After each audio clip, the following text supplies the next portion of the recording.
വനിതാ ചെസ് ലോകകപ്പിൽ ചരിത്രമെഴുതി ഇന്ത്യൻ താരം ദിവ്യ ദേശ്മുഖ്.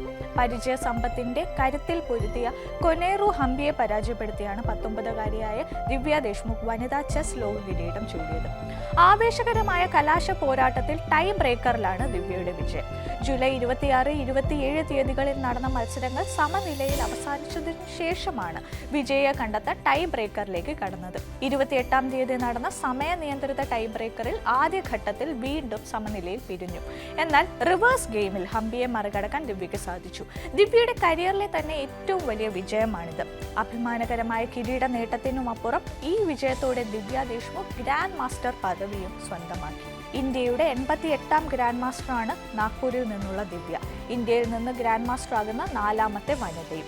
വനിതാ ഗ്രാൻഡ് മാസ്റ്റർ, ഇന്റർനാഷണൽ മാസ്റ്റർ എന്നീ പദവികളും ദിവ്യ സ്വന്തമാക്കിയിട്ടുണ്ട്. ഒളിമ്പ്യാഡിൽ ദിവ്യ ദേശ്മുഖ് 3 തവണ സ്വർണ്ണ മെഡൽ നേടിയിട്ടുണ്ട്. ഏഷ്യൻ ചാമ്പ്യൻഷിപ്പിലും വേൾഡ് ജൂനിയർ ചാമ്പ്യൻഷിപ്പിലും വേൾഡ് യൂത്ത് ചാമ്പ്യൻഷിപ്പിലും ദേശ്മുഖ് 1-ലധികം സ്വർണ്ണ മെഡലുകളും നേടിയിട്ടുണ്ട്. ഭവൻസ് ഭഗവാൻ ദാസ് പുരോഹിത് വിദ്യാമന്ദിറിൽ നിന്നാണ് അവർ പ്രാഥമിക വിദ്യാഭ്യാസം നേടിയത്. മാതാപിതാക്കളായ ജിതേന്ദ്ര ദേശ്മുഖും നമ്രത ദേശ്മുഖും ഡോക്ടർമാരാണ്.